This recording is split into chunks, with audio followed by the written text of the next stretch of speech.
Tomorrow is primary day across New York State and here in Brooklyn, and there are some interesting races in the Democratic Party for nominations in Assembly and State Senate districts.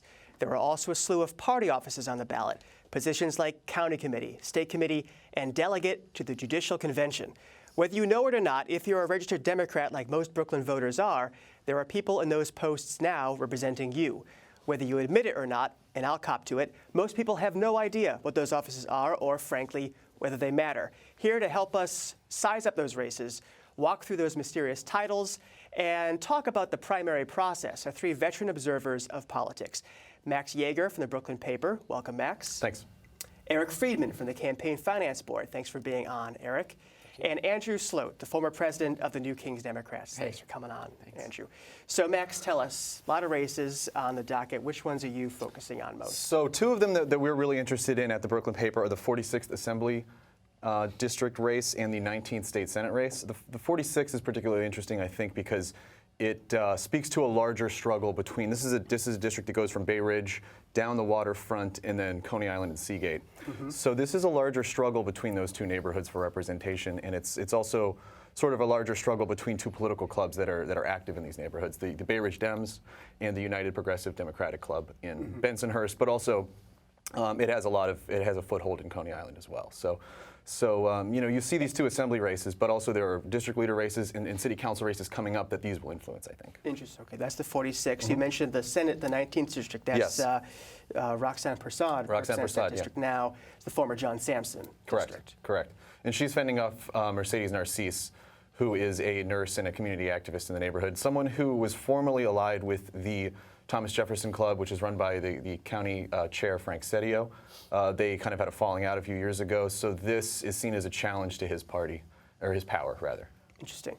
And I think there's also a couple other interesting assembly races, the 55th. The 55th, yes.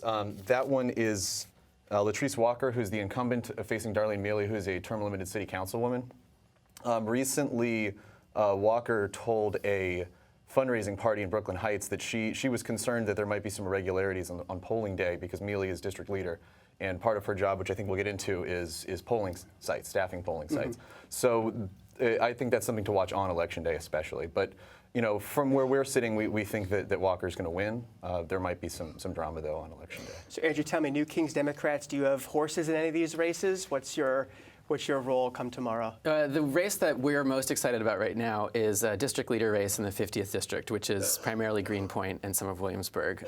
Emily Gallagher, who is a community activist, a young woman who's been involved with a number of the fights dealing with parks and trash reform and in overdevelopment issues, is running against a longtime incumbent named Linda Minucci, who I believe has been in office for about 26 years, and Emily believes that Linda Minucci is really not very visible as a presence in the community anymore. So we're extremely excited about that race, largely because we think that this is an opportunity to really make a decision about what we want district leaders to be. There are really only a couple of specific requirements for that office in terms of the times they need to show up for meetings and vote on specific things, where they largely function as rubber stamps, as we were talking a second ago about the county leadership. Really structuring things to make it very easy for district leaders to do very little. However, we think that it's a huge opportunity to create a farm team, to create sort of an opportunity for new leadership to start the work of like learning how to be an elected official, to do the organizing about how to get on the ballot, to start building relationships in the community, with the hope that you end up with a nice broad base of people who down the road will make great assembly members or state senators or city council members.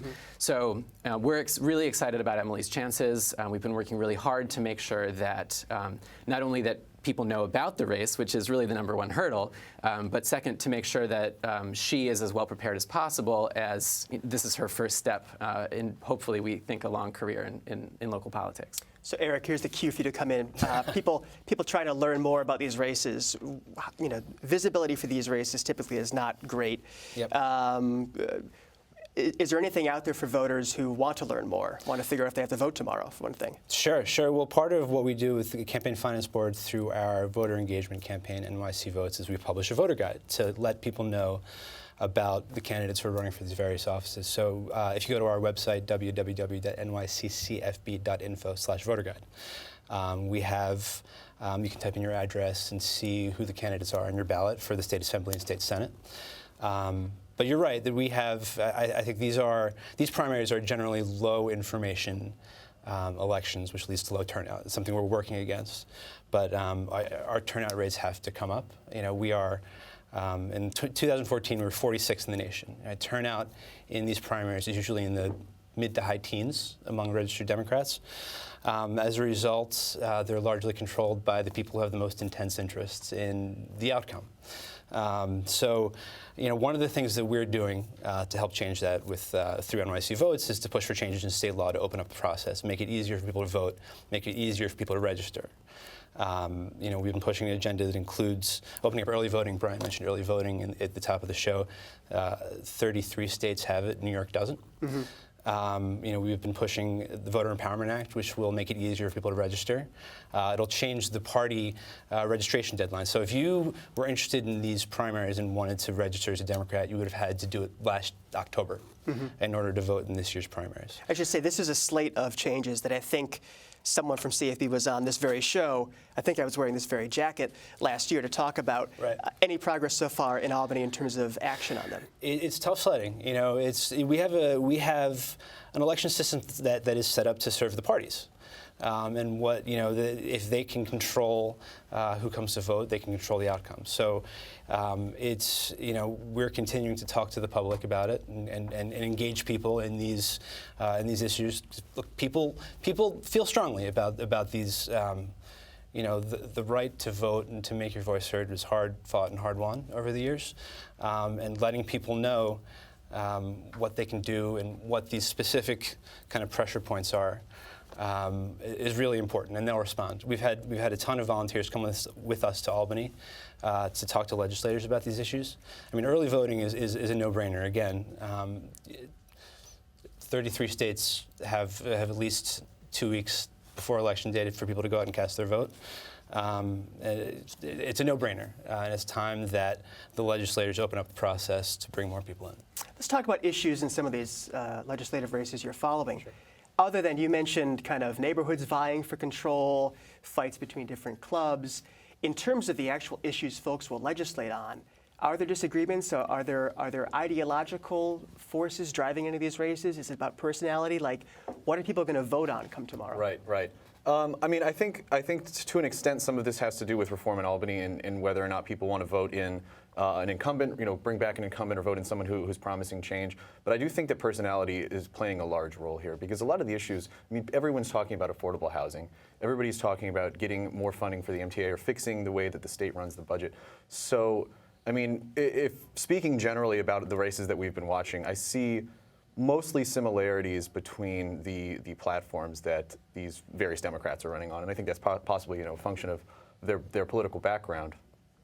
So let's move to the educational portion of our program, which is to talk about some of those other offices that many Democrats have to vote for tomorrow. You mentioned district leader, county committee, state committee.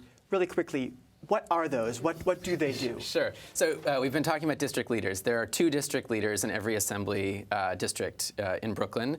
There's a male district leader and a female district leader. That office is largely dealing with the sort of appointment, or not appointment, the nomination of judges on the party line in the November election. And also, they do some basic work around managing poll sites in their neighborhood. Beyond that, it's really up to the district leader to decide what they want to use the role for. The county committee members, that's a body that is made up of about 3,000 representatives, registered Democrats from around Brooklyn. These tend to be sort of the woman down the block who knows a lot about elections or who is really passionate about a specific issue. A district leader or assembly or senate candidate, when they're running, will include county committee members on their petitions oftentimes, or you can run yourself. I'm on the county committee and I carry my own petition, so I collect 30 signatures from the 4 blocks around where I live, and then I get to go to the party meetings, which happen twice a year, and I don't get to do very much, but we'll talk about that why in a second. So the county committee is made up at this point in the cycle of about 1,400 people who have gotten onto the committee via petitions largely carried by up ballot races. Over the course of the next 2 years, about 1,200 more people will be appointed by various district leaders, and that larger body effectively is intended to be the sort of backstop in case there's someone dies in office or leaves office or is indicted, which is a pretty common occurrence, and has to step down because of that. The county committee members sort of operate as the representatives of the community to decide who will be on the special election ballot as a Democrat going forward. So it's basically it's sort of a legislator or like a body sort of waiting to have something to do if there's an emergency down the road. Now, we happen to think that there's also an opportunity for that body to be used in other ways to help register voters, to help communicate issues to their neighborhoods, to help communicate to elected officials what the people on the block are really saying. However, the party right now doesn't have a lot of interest in hearing from those county committee members. We've been talking about Democrats. I should mention that for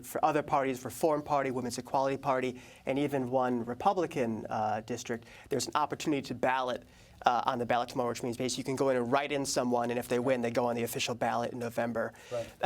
Eric, let's talk about the future. 2017 is obviously the bigger race looming, especially for your 9 to 5.